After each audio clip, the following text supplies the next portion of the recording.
besar di gereja. Setan takut. Dia tidak mau kalau kita bersepakat. Api itu akan kecil di tengah-tengah rumah tanggamu. Kuasa Roh Kudus itu akan kecil di rumah tanggamu. Kuasa Roh Kudus itu kecil di dalam pelayananmu, di dalam gerejamu. Kalau kita suka gosip, kalau kita suka memberitakan hal-hal yang jelek kepada orang lain. Tuhan mau saudara dipulihkan. Tuhan mau saudara hidup dikenal sama Tuhan. Dosa membuat kita tidak dikenal oleh Tuhan. Para pendoa, anak-anak Tuhan, Tuhan lebih respect hati. Ketika kau berdoa di situ engkau punya kepastian, engkau punya jawaban. Tetapi kalau mindsetmu sendiri berkata saya tidak berdaya lagi, maka itu akan terjadi. Kalahkan mentalitas orang kalah. Kalahkan mentalitas orang hancur. Kalahkan saya tidak berdaya. Kalahkan segala sesuatu, saya bangkrut, saya rugi. Kalahkan itu semua di dalam doa.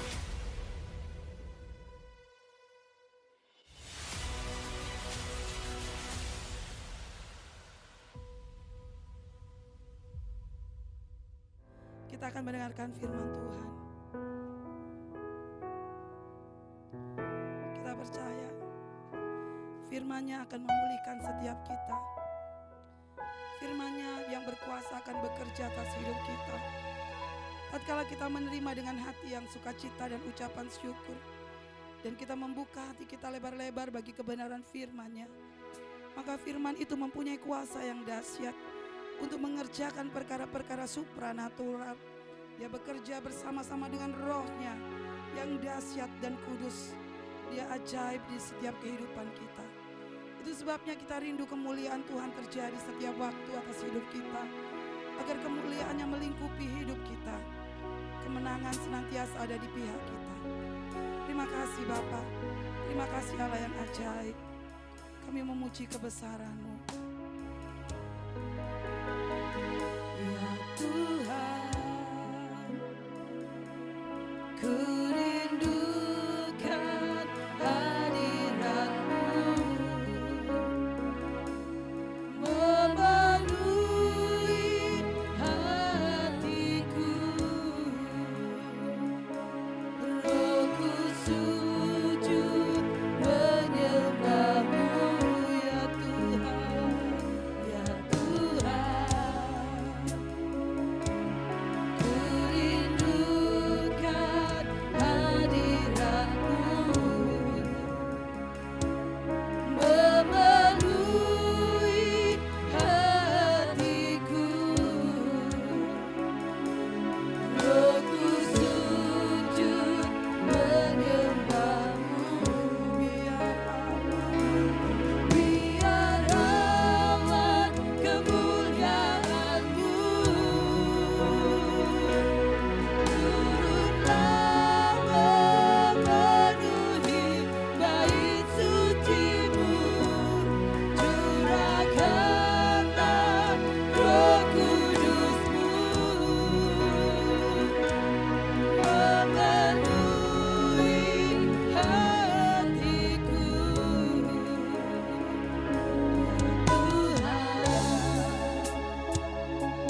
kami bersyukur Tuhan. Engkau Bapa yang baik, Bapa yang memulihkan. Bawa kami terus Tuhan, untuk mengerti akan kehendak-Mu. Bawa kami ya Bapa, supaya kami tetap masuk dalam rencana-Mu. Engkau yang mengurapi setiap kehidupan kami. Urapi sidang jemaat-Mu. Urapi hamba-Mu yang menyampaikan kebenaran firman. Di dalam nama Tuhan Yesus, yang siap dengarkan firman, katakan haleluya. Amin. Shalom, selamat pagi. Terima kasih buat praise and worship.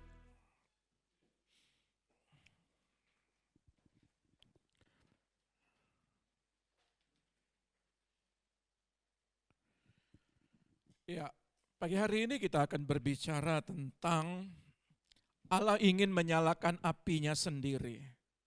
Ya, di atas korban bakaran anak-anaknya. Jadi tema kita adalah Allah ingin menyalakan apinya sendiri, ya, di atas korban bakaran anak-anaknya. Satu hal yang saya mau sampaikan bahwa di dalam pembelajaran kita hari ini adalah bagaimana kita melihat di dalam sebuah peristiwa Pentakosta, ya, di dalam Kisah Para Rasul 2, di situ kita melihat Kisah Rasul 2 ayat 2 dan 4. Saya berangkat dari sini dan kita akan memperhatikan bagaimana ada sebuah peristiwa, ya. Pada waktu itu mereka menunggu selama 10 hari, menunggu Roh Kudus dicurahkan. Ya.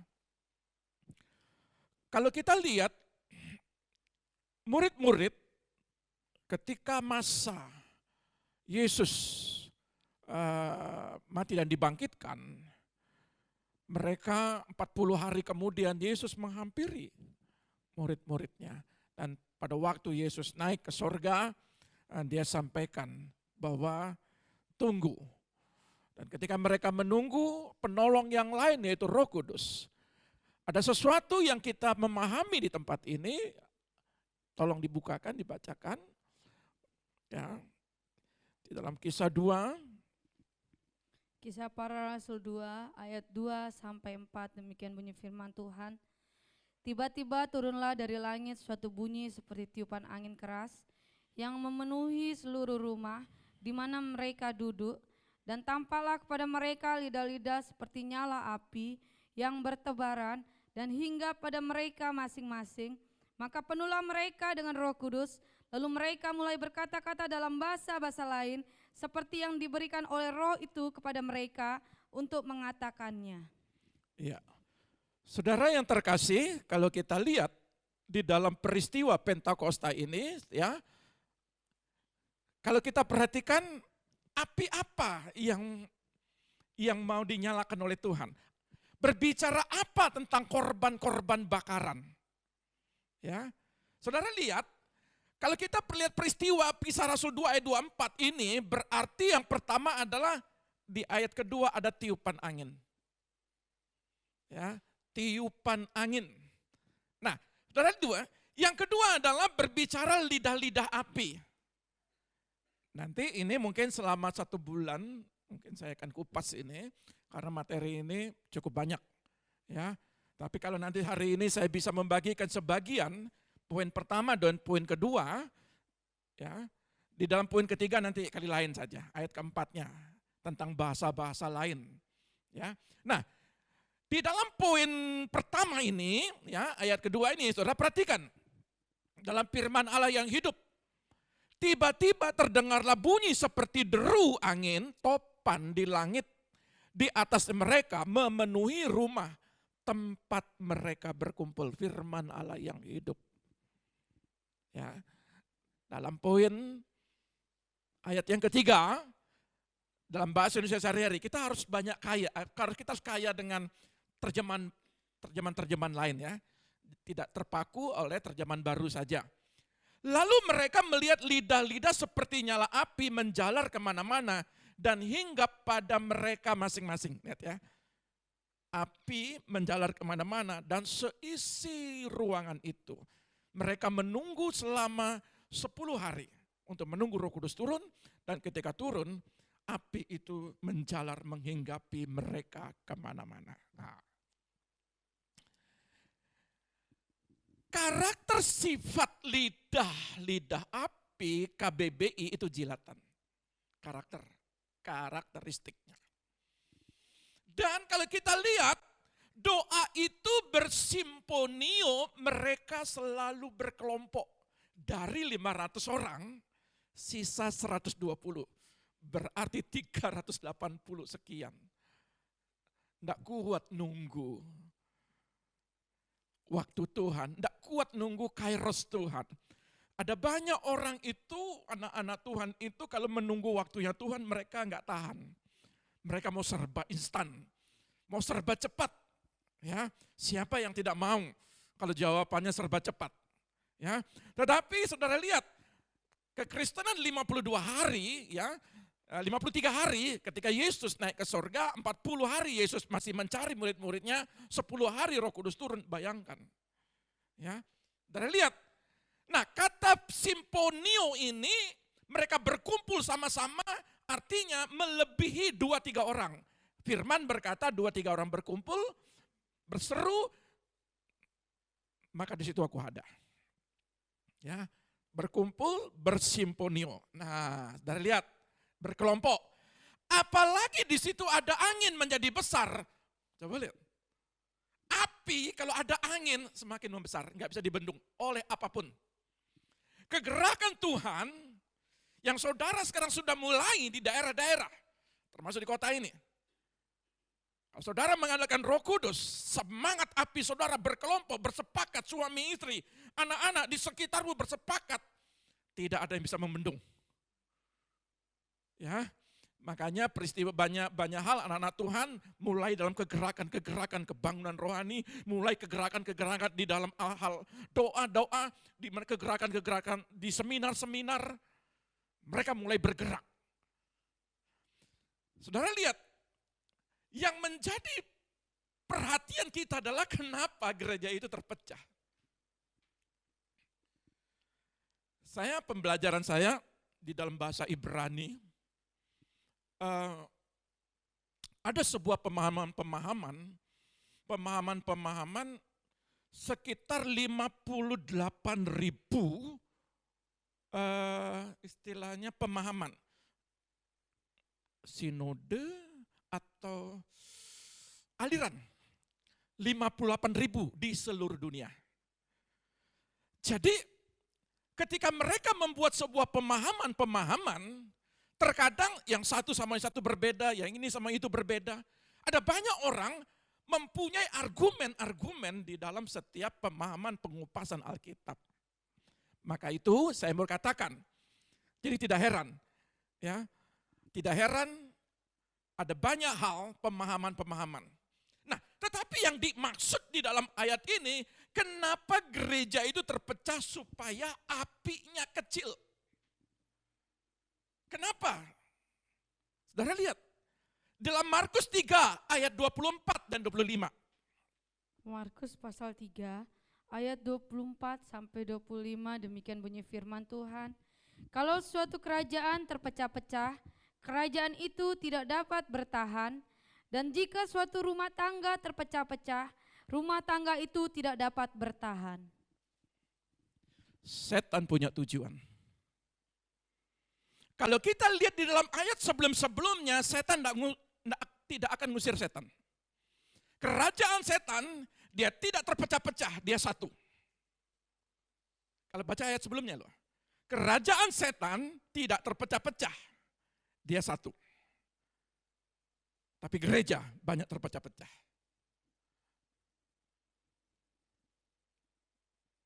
Di dalam sebuah rumah tangga pun dikatakan, kalau dalam pengertian, kerajaan yang terpecah-pecah akan runtuh dalam firman Allah yang hidup. Rumah tangga yang penuh dengan pertengkaran, dan perpecahan akan hancur. Apinya dibikin kecil. Jadi setan tahu saudara dipakai Tuhan. Setan tahu saudara baca firman Kejadian sampai Wahyu. Setan tahu saudara itu doa dan puasa. Sudah ya, silahkan. Tapi bagaimana caranya untuk memecahkan, untuk memisahkan supaya apinya jangan besar. Kalau apinya besar di gereja, setan takut. Kalau apinya besar bersepakat simfonio di rumah tangga, setan takut. Dia takut. Tapi bagaimana caranya? Maka tidak heran, pembelajaran saya kemarin di dalam saya lupa pelajaran tentang manajemen gereja. Di situ berbicara tentang perpecahan itu tidak terjadi di luar. Perpecahan itu yang paling banyak adalah di dalam gereja sendiri. Ya, kalau yang ikut kuliah sama saya pasti itu tahu. Ya, perpecahan itu paling banyak di dalam gereja sendiri. Dia tidak mau kalau kita bersepakat. Ya kira-kira mungkin 50-60 orang di tempat ini. Kalau bersepakat, setan gak mau. Dia tidak akan ganggu. Tapi bagaimana caranya? Pertama, cara berpikir. Kedua, cara berbicara. Ketiga, cara sikap hati. Cara bagaimana dalam perbuatan melakukan tindakan demi tindakan. Setan berusaha masuk di situ. Ya, saudara lihat, kerajaan yang terpecah-pecah akan runtuh. Rumah tangga yang penuh dengan pertengkaran dan perpecahan akan hancur. Kalau kita lihat dalam Mazmur 133, berkat itu turun di saat engkau rukun. Setan berusaha menghancurkan itu.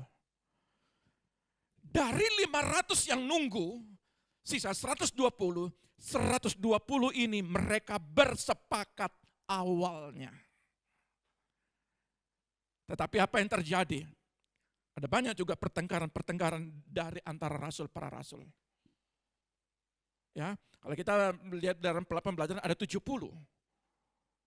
murid-murid Yesus yang pada saat itu mereka menyebar kemana-mana, dipakai oleh Tuhan rasul-rasul.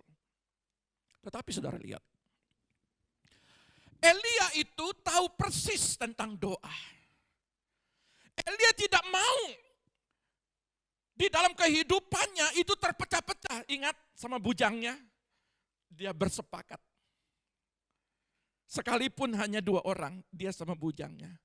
Tapi Elia terbukti. Pada hari ini saya ingin berbicara tentang bagaimana pemahaman Elia. Lalu Elia mundur ke belakang. Dia belajar daripada nenek moyang masa lalunya. Bagaimana kehidupannya tentang korban bakaran. Bagaimana tentang bicara tentang doa. Sebab itu saya merindukan kepada setiap kita. Kalau hal-hal yang tidak terlalu penting, jangan dipermasalahkan. Di setiap rumah tangga. Di setiap pelayanan. Ya. Tolong Yakobus 5 ayat 17. Yakobus pasal 5 ayat 17, demikian bunyi firman Tuhan. Elia adalah manusia biasa. Sama seperti kita.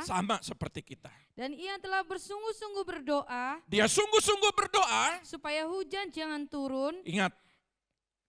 Dia sungguh-sungguh berdoa, minta hujan jangan turun. Terus? Dan hujan pun tidak turun di bumi. Hujan tidak turun. Selama 3 tahun dan 6 bulan. 3 tahun 6 bulan. Kalau kita lihat ayat selanjutnya. 18. Ayat 18.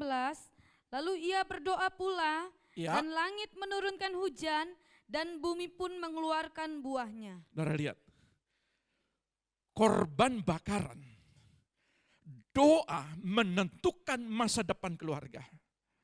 menentukan masa depan, karier, pekerjaan, pelayanan saudara. Elia bersepakat, hanya 2 orang, dia sama bujangnya. Saudara, kalau dalam sebuah rumah tangga, saudara bersepakat, hebat, luar biasa, dahsyat. Demikian juga para pendoa-pendoa yang kita sudah bangun di tempat ini selama 8 tahun. Selasa, Rabu, Kamis, Jumat. Ya.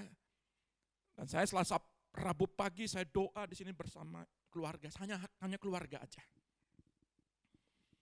Selama 2 jam kami berdoa Tuhan. Dan di situ ada list, ada kalau tidak salah 10 list, 10 item yang kami harus doakan, jemaat-jemaat semua kami doakan. Pekerjaan, kerukunan rumah tangga, di situ semua ada. Lalu di hari Kamis, doa yang berbeda. Hari Jumat, doa yang berbeda. Dan kami bangun 8 tahun. Dan ketika kita bersepakat, ledakan-ledakan terus terjadi. Anak-anak muda terus mengalami suatu terobosan demi terobosan. Itu hasil daripada doa. Ketika Elia berdoa, hujan jangan turun, hujan tidak turun. Hebat doa itu. Maka kalau kita tidak bergerak dalam doa, kalau kita dipecah-pecahkan, mungkin kita berdoa, tapi ingat baik-baik. Ketika mereka bersimponi, ketika mereka berkumpul, ada sesuatu yang terjadi, oke, kamu berdoa, biar kecil-kecil saja. Artinya apa? Doa sendiri-sendiri baik, tapi doa yang bersama ledakannya luar biasa. Ya. Nah, saudara lihat. Yang pertama ada hujan, berbicara tentang Elia, juga berbicara tentang api. Cuma di Yakobus ini tidak dibicarakan tentang apinya. Maka Elia ini dibicarakan tentang apinya di 1 Raja-Raja. Saya tidak bagikan ini dulu. Pengalaman 1 Raja-Raja 18 ayat 20 sampai 46 berbicara hujan dan api. Ya. Saudara perhatikan dalam ayat ini, kalau memang ada kesempatan nanti saya bagikan, kalau tidak mungkin minggu depan. Tetapi saya sedang berbicara, Elia mengajarkan tentang doa bagi kita. Dan dia belajar dari nenek moyangnya. Dia belajar, dia manusia biasa, tetapi dia membuat sejarah dalam hidupnya. Saudara manusia biasa, tetapi saudara membuat sejarah dalam hidup saudara dan anak-anak saudara dan keluarga saudara. Perhatikan, Elia paham setiap doa, korban dan doa. Sekilas Elia minta api. Api turun. Pada saat dia berhadapan dengan 400 Nabi Baal. Dan di situ dia punya korbannya ini, ada batu-batu ditumpuk, ada kayu ditumpuk, ada jerami ditumpuk, di situ ada lembu, ditaruh di atasnya, habis itu disiram air. Tidak ada sejarah dunia, kayu yang disiram dengan air, dia terbakar. Tetapi ketika doa Elia, sanggup menurunkan api, membakar korban bakaran yang di luar nalar manusia. Kalau saudara logika saudara sangat kuat, saya menghormati. Tetapi saya mau katakan, di atas logika ada kuasa Tuhan yang tidak bisa kita pahami. Ya. Nah, ini berbicara tentang 1 Raja-Raja. Nanti kita bagikan. Nah, saudara lihat. Yang pertama, ada doa yang diterima dan ada doa yang tidak diterima oleh Allah. Elia belajar di situ. Loh, kenapa Pak Pendeta ada doa yang diterima dan ada doa yang tidak diterima? Kira-kira saudara, kalau saudara berdoa, diterima enggak doa saya ini? Kira-kira kita berpikir enggak ke situ? Tentunya saya harus kasih alasan. Ya, secara teologisnya harus dijelaskan. Loh Pak Pendeta, kenapa khotbah? Khotbah tentang ada doa yang dijawab, ada doa yang tidak dijawab. Yang kedua adalah setiap doa dibutuhkan kesabaran untuk menerima jawaban. Nah, 2 poin ini saya mau kupas. 2 poin ini saya mau kupas hari ini, ya. Ada doa yang diterima dan ada doa yang tidak diterima Allah, dan ada doa yang membutuhkan kesabaran. Ya. Mari kita lihat. Yang pertama, korban bakaran kepada Allah. Perhatikan, korban yang diterima Allah. Dalam Imamat 9 ayat 16. Imamat pasal 9 ayat 16, demikian bunyi firman Tuhan.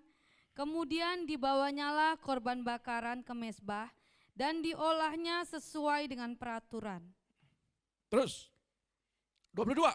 Ayat 22, Harun mengangkat kedua tangannya atas bangsa itu, lalu memberkati mereka, kemudian turunlah ia setelah mempersembahkan korban penghapus dosa, korban bakaran, dan korban keselamatan.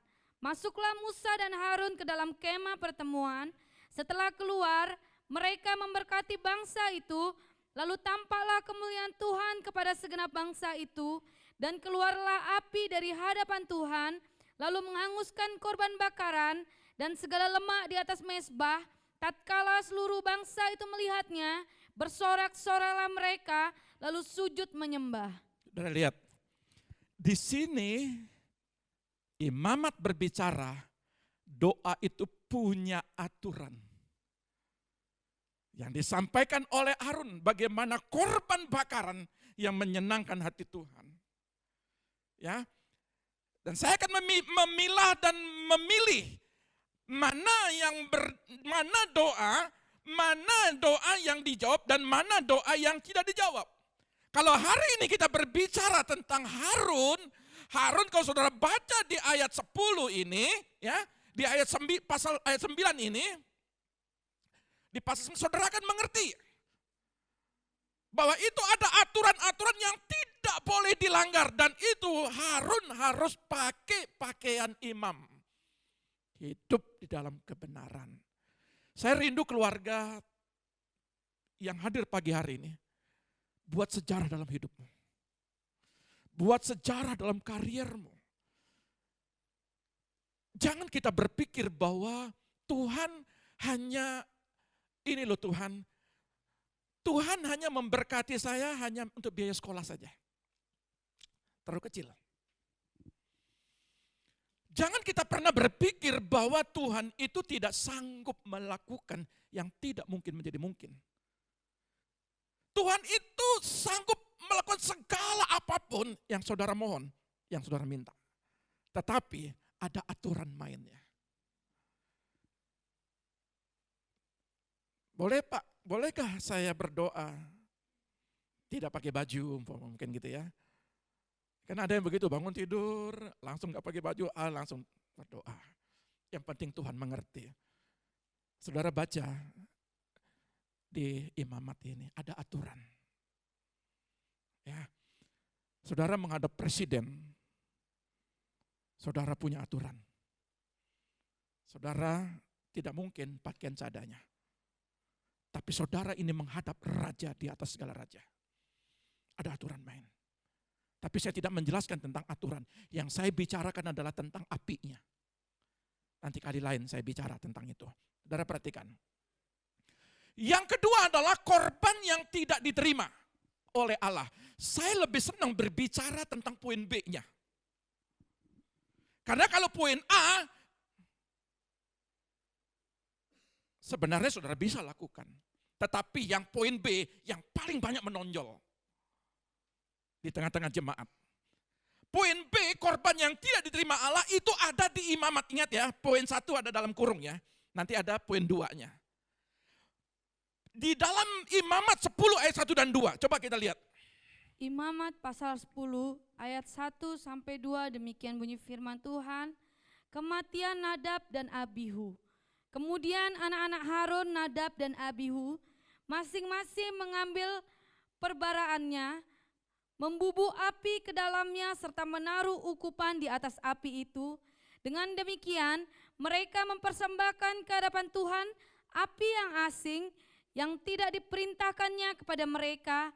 Maka keluarlah api dari hadapan Tuhan, lalu menghanguskan keduanya sehingga mati di hadapan Tuhan. Ada api yang asing. Aturan main, dia di dalam kemah suci harus, kemah suci itu kan ada korban bakaran, ada baptis kolam basuhan, itu di halaman.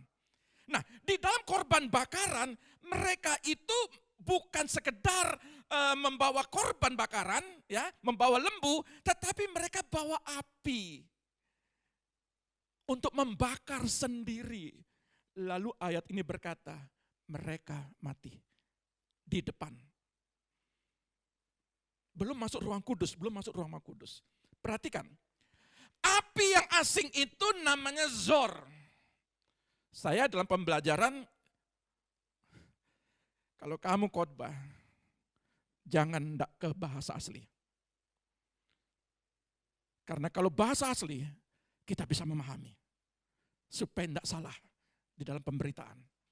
Kata zor ini, api yang asing ini berbicara orang-orang yang angkuh. Zor. Zor ini adalah orang yang tidak dikenal. Menimbulkan rasa jijik. Apa yang dilakukan dua anak Harun ini, dia menyepelekan korban bakaran, menyepelekan kemah suci. Dia masuk dengan penuh dengan dosa dan dia tidak mau dipulihkan, lalu api tidak turun-turun, dia bawa api sendiri, dia bakar sendiri, mati dia.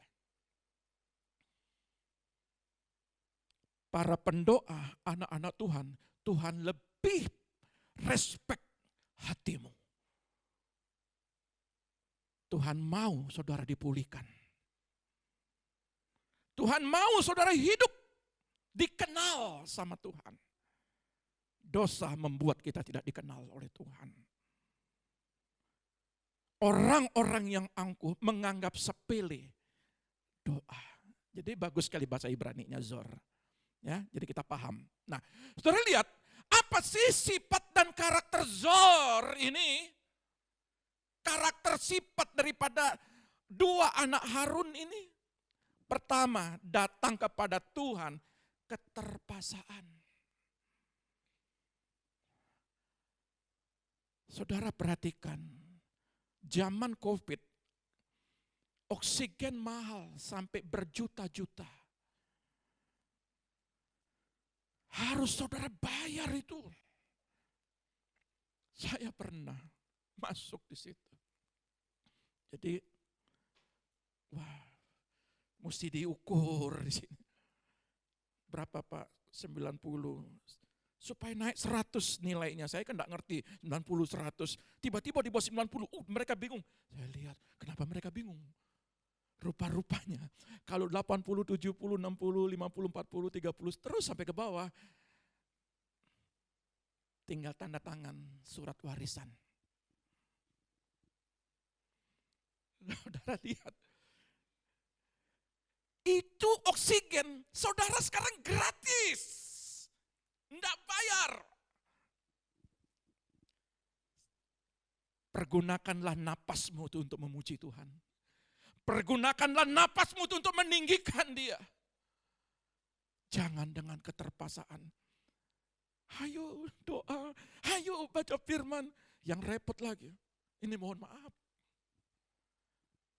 Saudara hitung, 1 hari 24 jam kali 7. Ya. Saudara perhatikan.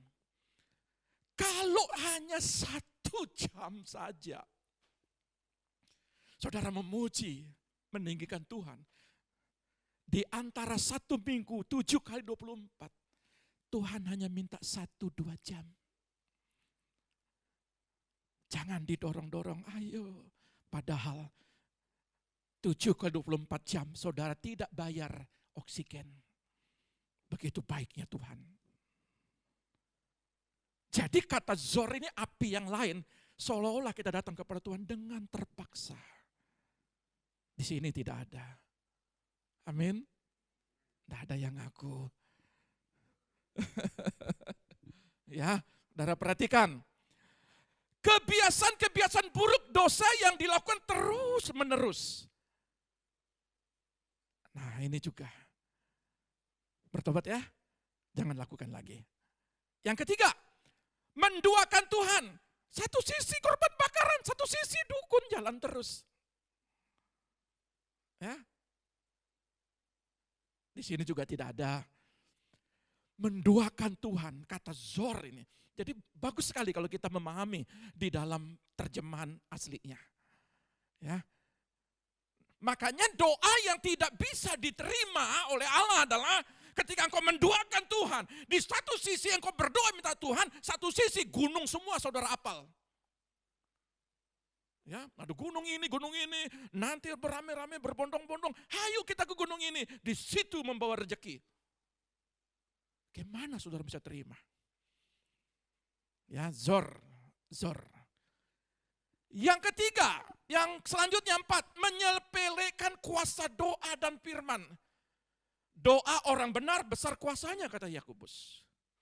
Firman Tuhan berkata, apa yang engkau ketok, kalau engkau mencari engkau mendapatkan, ketika engkau ketok Tuhan bukakan, ya. Ketika engkau minta Tuhan kita akan menerima semuanya.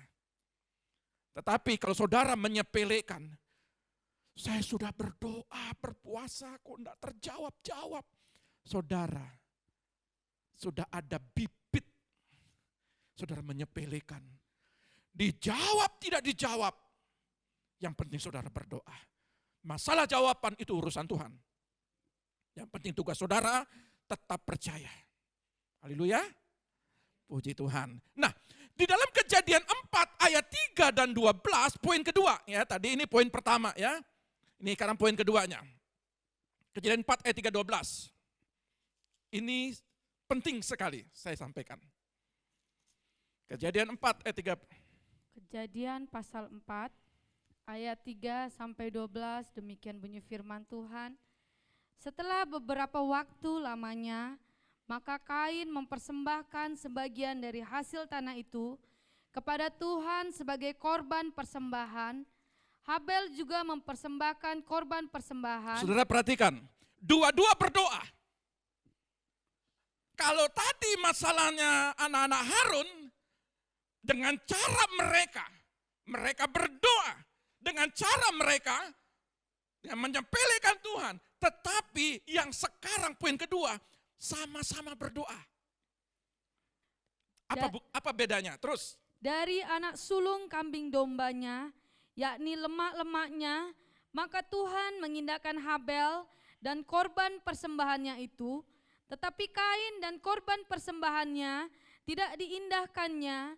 Lalu hati Kain menjadi sangat panas dan mukanya muram. Firman Tuhan kepada Kain, mengapa hatimu panas dan mukamu muram?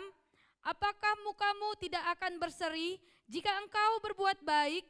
Tetapi jika engkau tidak berbuat baik, dosa sudah mengintip di depan pintu. Ia sangat menggoda engkau, tetapi engkau harus berkuasa atasnya. Kata Kain kepada Habel adiknya, marilah kita pergi ke padang. Ketika mereka ada di padang, tiba-tiba Kain memukul Habel, adiknya itu, lalu membunuh dia. Firman Tuhan kepada Kain, di mana Habel adikmu itu? Jawabnya, aku tidak tahu. Apakah aku penjaga adikku? Firman-Nya, apakah yang telah kau perbuat ini? Darah adikmu itu berteriak kepadaku dari tanah. Maka sekarang terkutuklah engkau, terbuang jauh dari tanah yang mengangakan mulutnya, untuk menerima darah adikmu itu dari tanganmu. Apabila engkau mengusahakan tanah itu, maka tanah itu tidak akan memberikan hasil sepenuhnya lagi kepadamu. Engkau menjadi seorang pelarian dan pengembara di bumi. Saudara lihat, kalau yang poin kedua ini sama-sama berdoa, tetapi korban dari hati yang tidak beres. Kalau yang dua-dua, kalau saudara cerita tadi dalam imamat, mereka melakukan dosa. Mereka melakukan persembahan-persembahan, mereka makan terus beberapa banyak kehidupan daripada orang-orang di pelayanan bapaknya Harun. mereka memanfaatkan ini dua anaknya. Lalu mereka coba-coba masuk seolah-olah mereka itu diterima, seolah-olah mereka hidup kudus, seolah-olah mereka itu anak-anak imam yang tidak berdosa, merasa layak. Tetapi Tuhan melihat. Tetapi di dalam kejadian ini dia berbeda. Sama-sama berdoa, sama-sama memberikan korban bakaran yang terbaik. Kain korban bakaran terbaik, Habel juga terbaik. Tetapi Tuhan melihat Habel, melihat hatinya. Dia memberikan korban anak lembu yang sulung, yang gemuk, yang tambun. Dia berikan. Saudara lihat, ayat 6 berkata, mengapa hatimu panas? Saya mau ingatkan, saudara gereja, saudara berdoa, saudara berpuasa. Tapi ayat 6 ini, hati-hati, berlaku bagi semua orang. Siapapun akan mengalami yang namanya hati yang panas. Kata hati yang panas ini, di dalam terjemahan aslinya, kaurau. Kata kaurau itu, dalam bahasa Ibrani, marah, sakit hati. Dan yang paling hebat di dalam terjemahan bahasa Inggrisnya, terima kasih Tuhan. Jadi kita harus banyak belajar untuk mengerti apa maksud ayat ini. To hit oneself in fixation. Artinya untuk memanaskan diri dalam kesalahan. Ada banyak orang senang hatinya itu bergejolak. Ada banyak orang senang dengan, kenapa mesti hatimu panas? Dia senang. Nah itu ya. Ini maksud ayat ini, kata kara ini. Cobalah kita bernalar yang sehat. Kalau memang hal-hal itu sampah, kenapa enggak dibuang? Saya ambil contoh. Ada pohon di situ, ada burung. Ini sering berkali-kali saya bagikan tentang ilustrasi ini. Ketika ada pohon, ada burung. Saudara berdiri di bawahnya. Saudara lihat itu burung bagus. Tapi saudara lihat. Burung itu angkat ekornya. Itu ciri khas. Itu ciri khas.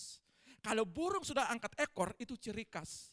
Keputusan saudara di bawah atau saudara menghindar. Kalau saudara masih di bawah gini, nikmatilah. Yang kecil-kecil itu jatuh di atas kepalamu. Tapi kalau saudara tidak mau, saudara hindari. Kalau orang punya persoalan, kenapa kita yang sakit hati? Halo. Orang lain punya persoalan, lalu kita bahas dia. Pulang-pulang dia ngopi, tidur nyenyak. Kita masih berpikir sampai pagi. Halo.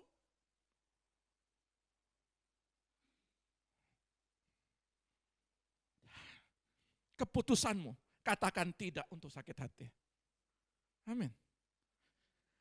To hit oneself in fixation. Jangan biarkan hatimu panas. Karau. Karena karau itu akan membuat sesuatu yang merugikan dirimu sendiri. Nah, saudara lihat, kata karau ini bahas terjemahan lainnya, kata dasarnya itu karar. Karau, karar. Kata karar ini adalah, dari lihat, menjadi marah, kering, menghembus. Nah 3, menjadi marah itu 2, kering dan menghembus. Dari tahu arti kering dan menghembus? Nah kering ini kata karar ya, kata dasarnya karar ini adalah pertama kering. Dari lihat, tidak bergairah dengan hadirat, itu kering. Kalau doa, piring jatuh, dia enggak dengar. Artinya biasa ketemu Tuhan. Maaf kata, kalau engkau ketemu Tuhan, jadikan dia raja dalam hidupmu. Kalau engkau ketemu Tuhan, jangan jadikan dia pembantu. Cukup tegas ya? Mohon maaf. Karena saudara sedang memanfaatkan Tuhan. Tuhan tolong Tuhan. Tuhan tolong ini Tuhan. Tuhan tolong ini Tuhan. Tuhan tolong ini Tuhan. Tuhan tuh begitu. Hai, dia raja. Saudara boleh meminta. Tetapi kalau saudara masuk dalam hadiratnya dia, saudara menganggap dia raja di atas segala raja. Hadirat itu ada.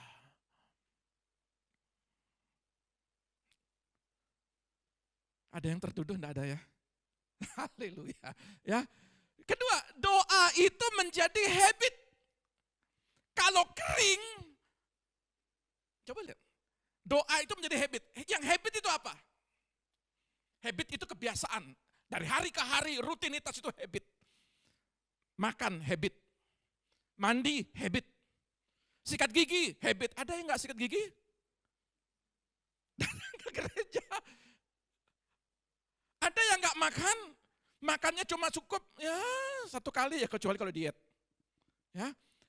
Jadi habit doa itu menjadi makananmu setiap hari. Makanya Daniel 1 hari 3 kali berdoa. Jangan 1 minggu 1 kali. Itu bukan habit namanya. Ya, itu terpaksa. Nah, yang ketiga adalah berdoa dengan hati yang masih terluka. Karar, kering. Jadi dia merasa, saya tidak mau mengampuni, saya masih dendam. Masih sakit hatinya, sakit, kit. Jadi kalau saudara masih sakit hati, halo, saudara kering, saudara karar. Ya. Nah, perhatikan, kata yang selanjutnya, kata hati yang masih terluka itu iri, ya hati yang masih terluka itu iri, benci, tersinggung, kecewa, curiga. Saudara boleh klik dalam bahasa Ibrani-nya di sini saudara jumpai. Bukan Pak Pendeta ngada-ngada lihat jemaat karena begini langsung saya masukkan ini. Hendak ini ayatnya, ini pelajarannya. Ya bukan saya lihat jemaat begini. Oh besok minggu ya. Hendak kita belajar. Ini maksud daripada karar. Saudara boleh klik di situ, terjemahan bahasa Inggrisnya ada.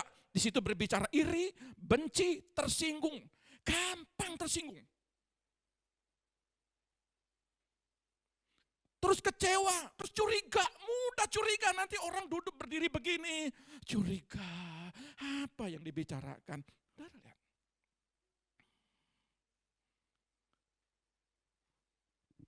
Kering. Nah, menghembus, kata karar ini menghembus, saudara lihat, menghembus ini membawa aura yang tidak sedap. Ini biasanya suka gosip. Menghembus itu suka ngomongin orang. A ngomongin B, gara-gara C, mereka bersepakat. Iya, itu ya pasang alisnya kayak begitu, lipstiknya kayak begitu, kurang kerjaan. Kita bicarakan orang. Dan lihat, tuh senyumnya, tuh salamannya, Mbok ya shalom, shalom. Dibicarakan. Seneng. Itu menghembuskan. Kenapa? Dia cari teman yang sesohib.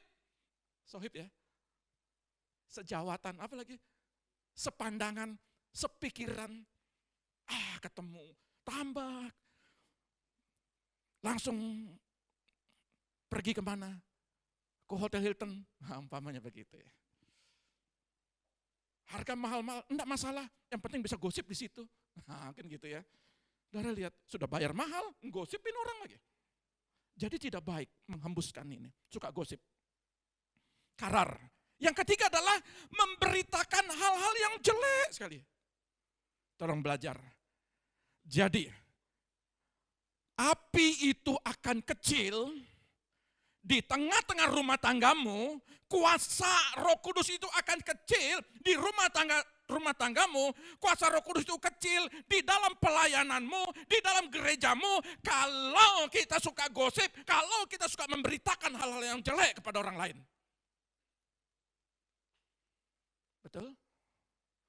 Ini pelajarannya. Makanya di dalam konsep supaya bagaimana engkau berkuasa, supaya bagaimana di dalam doamu itu berkualitas. Doamu itu diterima, hindari kata-kata kering, hindari kata-kata menghembus, kata-kata karar ini. Makanya kenapa kerjaanmu turun naik? Kadang-kadang hilang. Kenapa? Karena kalau saudara melihat sebuah studi teori ekonomi ya, kalau memangnya, walaupun saya nggak sekolah ekonomi, tapi saya 30 tahun di situ. Turun naik usaha pekerjaan, kalau kita bersepakat sama istri, no problem. Untung rugi, tidak ada masalah karena kita bersepakat. Tapi kalau kita saling menyalahkan satu sama lain, apapun, berapapun, tidak akan jalan-jalan. Karena kita selalu melihat kekurangan dan kekurangan. Maka kata menghembus ini, hindari. Lihatlah hal-hal yang baik suamimu. Lihat. Semangat kalau bilang istri-istri lihat hal-hal yang baik suaminya. Istri-istri, ya suami semangat. Pendeta khotbah. Bicarakan yang baik-baik tentang saya. Jadi maksudnya adalah bicarakan kelebihannya. Jangan bicarakan kekurangannya. Anak-anak, bicarakan kelebihan orang tuamu. Orang tua bicarakan kelebihan anak-anakmu. Hai pelayan-pelayan Tuhan, bicarakanlah kelebihan dari teman-teman pelayanmu. Anak-anak muda, bicarakanlah teman sejawatmu itu kelebihannya. Kalau kita berbicara kejelekan, kekurangannya, saudara hembuskan ke B, saudara hembuskan ke C, saudara hembuskan ke D, maka satu area itu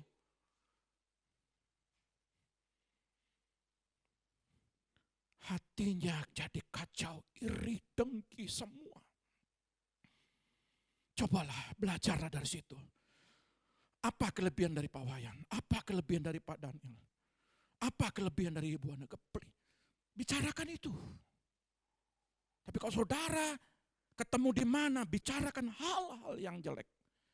Saudara sedang mengkamirkan. Ingat pelajaran kemarin di Komsel. Ragi yang sedikit akan merusak adonan. Kata-kata yang sedikit akan merusak tubuh, jiwa, dan roh. Jangan mau dirusak. Di dalam poin ini, kering dan mengembus ini, Kejadian 4 ayat 10.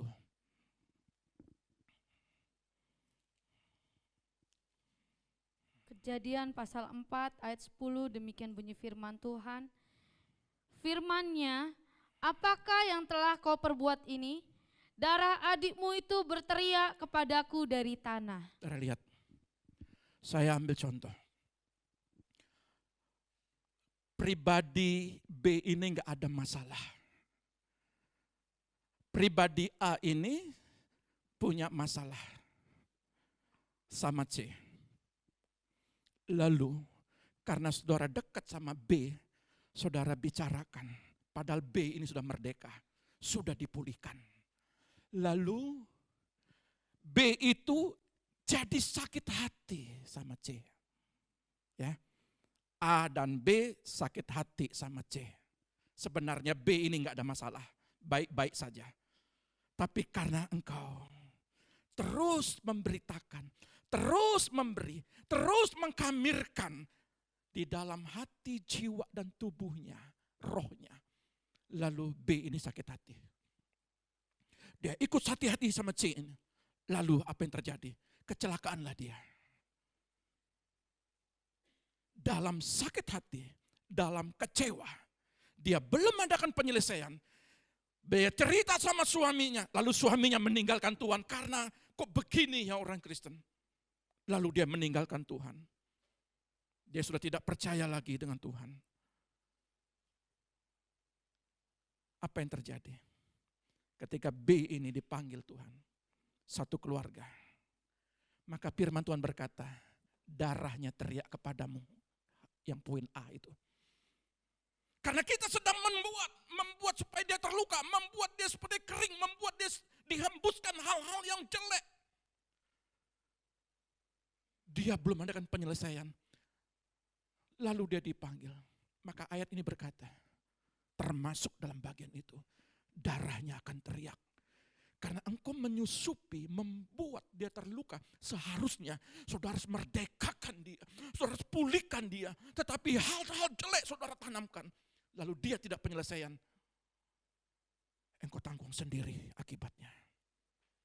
Yang poin A ini. A sama C bisa berdamai. Besok ternyata ketemu, minta maaf. Waktu kita pulihkan, langsung minta maaf. Tapi bagaimana yang B? Dalam keadaan kecewa, dalam keadaan hidup dalam dosa, dalam keadaan dia meninggalkan Tuhan, seharusnya kita memulihkan.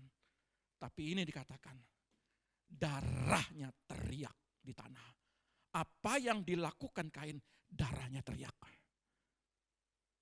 Dia bunuh apa? Karakternya. Dia bunuh apa? Kehidupannya. Saudara kalau membunuh karakter seseorang, saudara bertanggung jawab. Amin. Perhatikan. Kejadian 4 ayat 12. Kejadian pasal 4 ayat 12, demikian bunyi firman Tuhan. Apabila engkau mengusahakan tanah itu, maka tanah itu tidak akan memberikan hasil sepenuhnya lagi kepadamu. Engkau menjadi seorang pelarian dan pengembara di bumi. Saudara lihat, apa yang kau kerjakan selalu gagal. Hal-hal yang tidak baik. Selalu, makanya ini, kenapa kita berdoa, Pak Pendeta kok nggak terjawab-jawab? Karena segala sesuatu yang kau lakukan dengan hati yang terluka. Lebih baik pulih. Tanah itu menjadi tanah terkutuk. Apa yang kau kerjakan selama ini, karena hatimu belum beres, belum dipulihkan, itulah yang membuat keberhasilan anak-anakmu, keberhasilan keluargamu menjadi penghalang oleh karena kita sendiri. Rindukah keluarga kita diberkati? Rindukah anak-anak kita diberkati? Saudara, kalau masih umur 40-50 masih puji Tuhan. Tapi bagaimana nanti umur 80-90? Saudara lihat, kita harus investasi sama anak-anak ini. Saya sedang menginvestasi sama anak-anak ini. Suatu kelak, bukan sekedar saya bisa berdiri, suatu kelak saya pasti pakai tongkat. Suatu kelak mungkin saya tidak bisa jalan. Tapi kalau saya menanamkan benih yang baik kepada anak-anak, maka apa yang dia kerjakan, dia akan berhasil. Amin. Kita hidup bukan untuk kita, hidup juga buat keturunan-keturunan kita. Dalam Yudas 1 ayat 11a.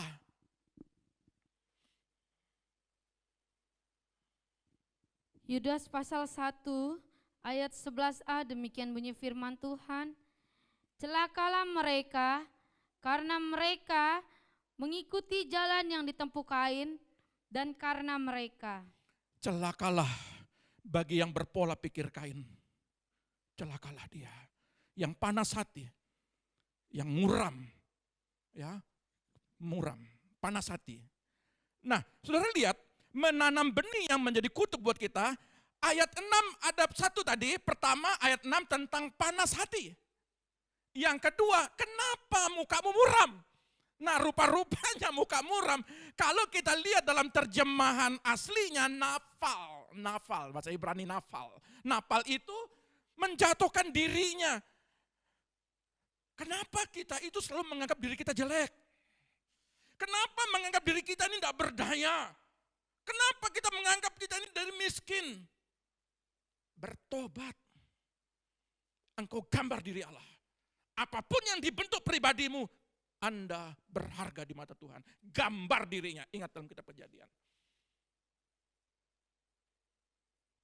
Menjatuhkan dirinya, tergeletak, terperosok ke dalamnya. Seolah-olah saya tidak bisa bangkit. Saya orang kalah. Saya hancur. Apapun rumah tanggamu ke depan, bangun. Bukan saudara berpikir saya hancur, besok saya bangun hancur lagi, besok bangun hancur lagi. Kenapa berpikir begitu? Kenapa enggak berpikir besok kalau saya berumah tangga lagi, saya akan membangun yang baik, membangun yang berkualitas, membangun yang luar biasa. Jangan lihat hal-hal yang nafal. Nafal ini artinya terpaksa berbaring itu begini. Sudah sakit, memang ini perbuatan Tuhan, ini karena Tuhan sehingga saya membuat sakit di ICU. Kenapa kita selalu berpikir Tuhan yang melakukan? Alkitab berkata, Tuhan tidak pernah mencobai. Ada yang terjerumus dengan dosa sampai hari ini. Sampai detik ini masih terjerumus dengan dosa. Nafal, mengapa muka muram? Mengapa kamu terjerumus? Bertindaklah hari ini dengan perjamuan kudus sebentar. Tuhan, saya mau pulih. Tuhan, saya mau merdeka. Tuhan, ampuni setiap kesalahan dan dosa saya. Amin. Ya, terjerumus, hancur, jatuh benar-benar. Usaha saya itu jatuh. Benar-benar jatuh usaha saya. Kenapa mesti berpikir? Kenapa Anda berpikir ke depan? Besok saya diberkati. Besok saya pasti sukses. Ayo berpikir demikian. Jadi kalau berpikir napal, saya enggak berdaya, enggak punya modal, enggak punya apa-apa lagi, sudah enggak ada teman lagi, sudah tidak bisa lagi lakukan sesuatu.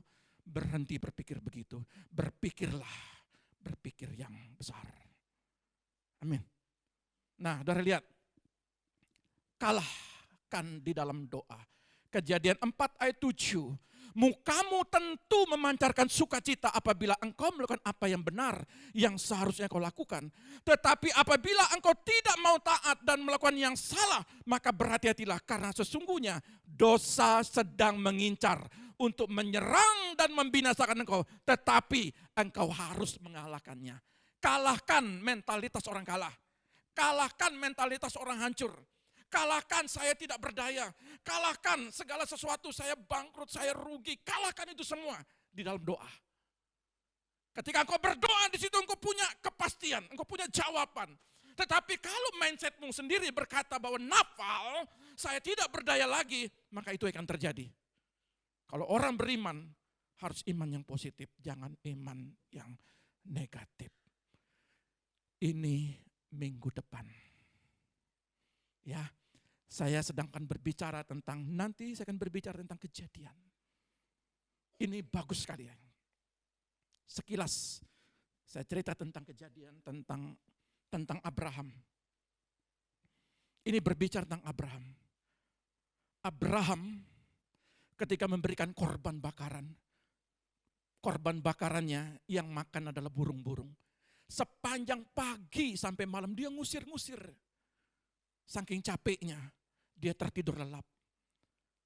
Lalu, pada waktu malam hari, korban bakarannya disambar api Tuhan.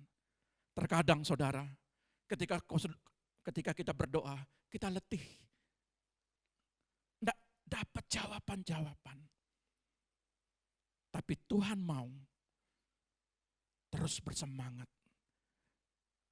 Korban bakaran yang Abraham lakukan, korban bakaran yang berkenan. Artinya setiap doa harus sabar. Menunggu jawaban. Tuhan Yesus memberkati kita. Nanti minggu depan saya akan bagikan ini.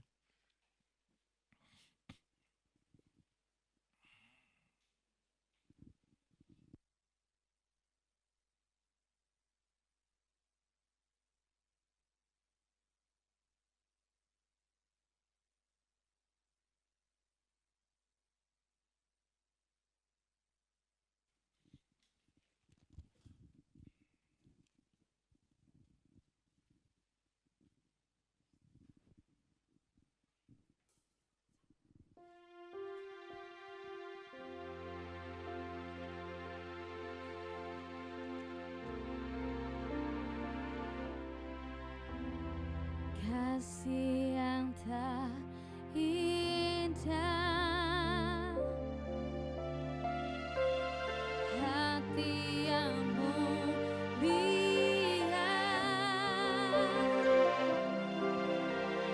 hanya ku temukan di dalam-Mu, Yesusku. Pujian dari hatiku selalu di setiap waktuku. Tiada pernah berhenti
berkati roti dan anggur ini menjadi tubuh dan darah-Mu. Di dalam nama Bapa, Putra dan Roh Kudus, di dalam nama Tuhan Yesus. Berkati pelayan-Mu yang membagikan tubuh dan darah-Mu. Sebelum menjamah, memegang tubuh dan darah-Mu, ampuni dia, kuduskan dia, tahirkan dia, supaya di dalam dia melayani benar-benar berkenan di hadapan-Mu. Terima kasih Bapa, di dalam nama Tuhan Yesus. Haleluya.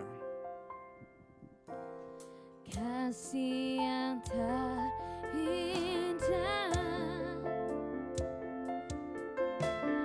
hati yang mulia, hanya ku temukan di dalam-Mu, Yesusku. Pujian dari hatiku selalu di setiap waktuku, tiada pernah berubah kasih-Mu. Karya Terbesar dalam hidupku, pengorbanan-Mu yang selamatkanku. Engkaulah harta yang tak ternilai, biar apa sakit yang ku miliki dan ku hargai. Yesus, Engkau ku kagumi, karya Karya terbesar bagi-Mu Bapa. hidupku. Inilah Tuhan tubuh dan darah-Mu. Engkau yang berkorban, Engkau yang menyelamatkan kami. Engkaulah harta. yang tak ternilai, Mari silakan bangkit berdiri. dan ku hargai. Yesus Engkau. Ku Oh, kagumi, karya terbesar. terbesar Yeah. dalam hidupku. Oh, pengorbanan-Mu yang selamatkanku. Engkaulah harta yang tak ternilai, yang ku miliki dan ku hargai. Yesus, Engkau ku kagumi. Kinalaraba.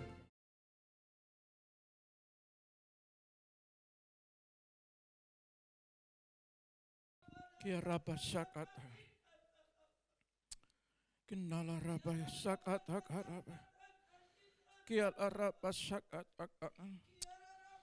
Kinalaraba sakata kara. Kinalaraba. Angkat tinggi-tinggi tubuh dan darah Kristus. Bapa, kami mau sehidangan menikmati tubuh dan darah-Mu. Apapun yang kami lakukan, apapun yang kami perbuat, apapun yang kami perkatakan, dan apapun yang kami pikirkan, termasuk di dalam hati kami, ampuni kami Tuhan. Sucikan dan kuduskan kami. Pada saat ini, dengan tubuh dan darah-Mu, kami terima. Di dalam nama Tuhan Yesus. Terima kasih Bapa. Angkat tinggi-tinggi di tangan kananmu. Dengarkan firman Tuhan. Sebab apa yang telah kuteruskan kepadamu, telah aku terima dari Tuhan, yaitu bahwa Tuhan Yesus pada malam waktu ia diserahkan mengambil roti, dan sesudah itu ia mengucap syukur atasnya, Ia memecah-mecahkannya dan berkata, inilah tubuhku yang diserahkan bagi kamu. Perbuatlah ini menjadi peringatan akan aku. Demikian juga ia mengambil cawan sesudah makan. Lalu berkata, cawan ini adalah perjanjian baru yang dimateraikan oleh darahku. Perbuatlah ini setiap kali kamu minumnya menjadi peringatan akan aku. Sebab setiap kali kamu makan roti ini dan minum cawan ini, kamu memberitakan kematian Tuhan sampai ia datang. Bukankah roti yang kita pecah-pecahkan adalah persekutuan dengan tubuh Kristus? Katakan amin. Mari kita makan dalam nama Bapa, Putra, dan Roh Kudus, dalam nama Tuhan Yesus.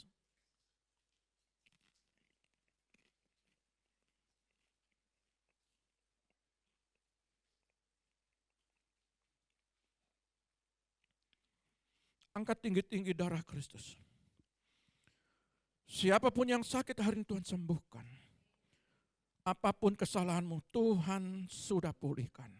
Dengan darah Kristus, Dia menghapus segala dosa-dosa kita.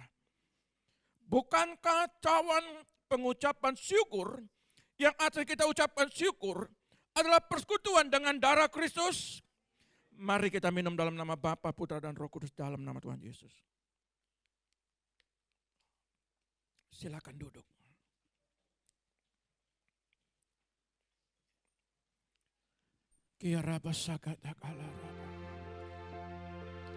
Satu hal yang kami rindu sebagai hamba Allah, saudara adalah orang-orang yang diberkati Tuhan. Lakukanlah korban bakaran, yaitu doa yang berkenan. Pulihkan hatimu saat ini. Apa yang membuat hatimu terluka?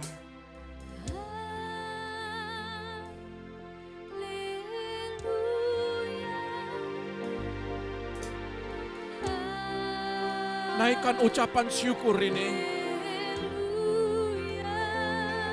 Terima kasih Roh Kudus.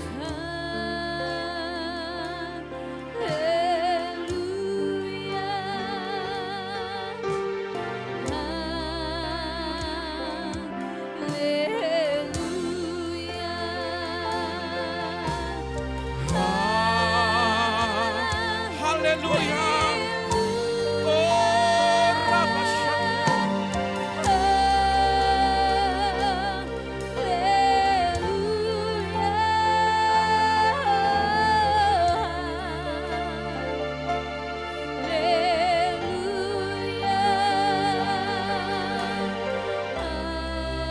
Haleluya, haleluya. Innal haramayana. Haleluya.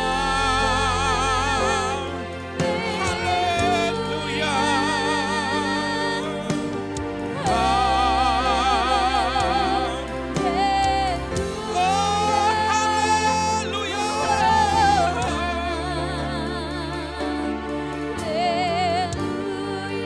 Innal harabaya sarkata.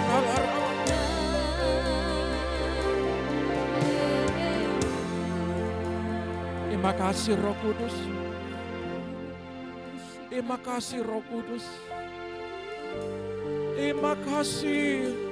Ada ucapan haleluya Tuhan. Ada ucapan syukur. Haleluya, haleluya.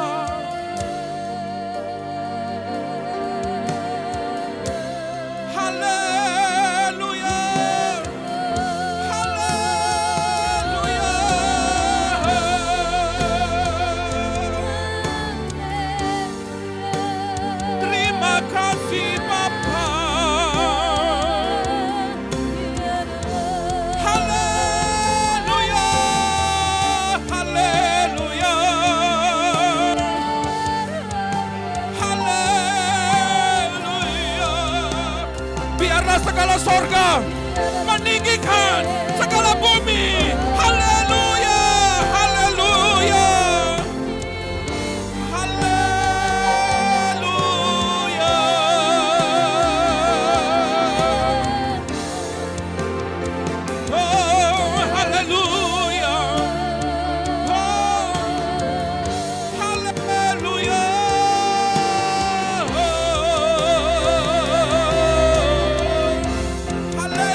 Haleluya.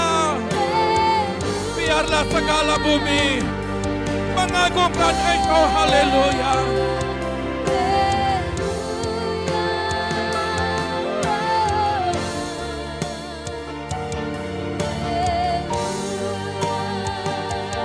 Haleluya.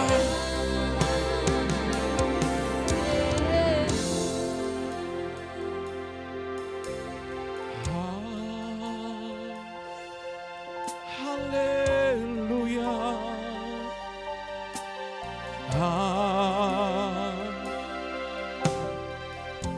Haleluya. Saudara nikmati.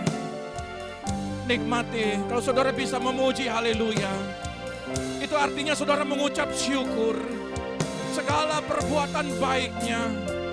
Kita katakan haleluya Bapa. Haleluya Yesus. Haleluya Roh Kudus. Inala rabaya sakat.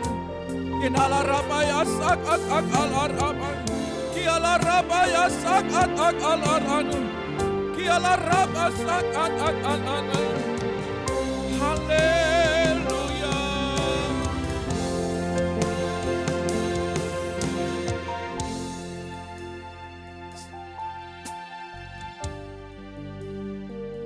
Di samping doa korban bakaranmu, pujian adalah korban bakaranmu. Terima kasih Tuhan. Terima kasih Roh Kudus. Engkau memberkati setiap jemaatmu. Engkau memberkati setiap mereka Bapa. Dimanapun mereka berada, mari Tuhan kedangkan tanganmu.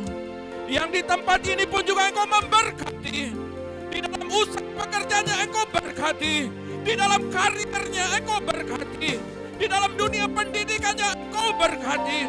Segala sesuatu, apapun yang dilakukan, Tuhan memberkati kita. Inaraba sakat akal araba.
Syukur Bapa atas kebaikan-Mu dalam kehidupan kami. Terima kasih Tuhan, Engkau telah memuaskan roh kami Bapa. Melalui kebenaran firman-Mu ini Tuhan memberikan kami kekuatan Tuhan. Bahwa kami Tuhan mengalami kepastian ketika kami hidup di dalam Engkau Bapa. Oleh sebab itu Tuhan Engkau yang memberkati setiap kami Tuhan. Dan kami mengucap syukur Tuhan atas kebenaran firman-Mu. Hanya di dalam nama Tuhan Yesus, haleluya. Amin. Kita akan mengakhiri ibadah kita. Kiranya Engkau memberkati aku berlimpah-limpah dan memperluas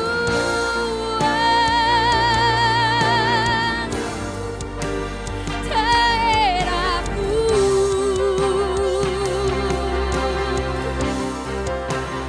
Dan kiranya tangan-Mu menyertai aku dan melindungi aku daripada malapetaka, sehingga kesakitan tidak menimpa. Oh kiranya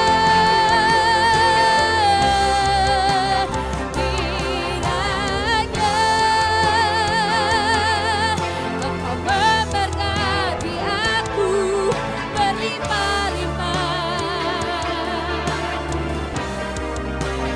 dan memperluas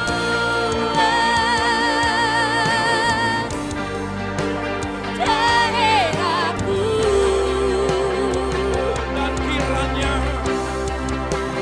Dan kiranya Tangan-Mu menyertai aku dan melindungi aku daripada malapetaka, sehingga kesakitan tidak menimpa aku.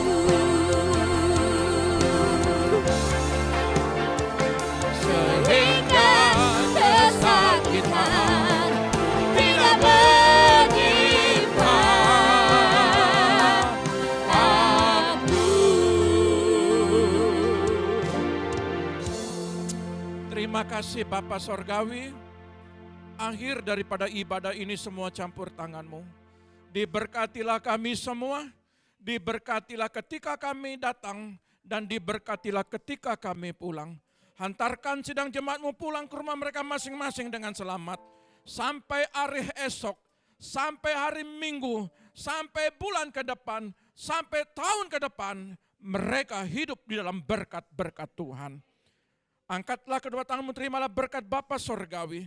Diberkatilah rumah tanggamu, diberkatilah anak-anakmu, diberkatilah kesehatanmu, diberkatilah pendidikan anak-anakmu, diberkatilah lumbung-lumbungmu. Apa yang kau kerjakan lewat tanganmu akan dibuat berhasil. Setiap kakimu melangkah, Tuhan selalu menuntunnya.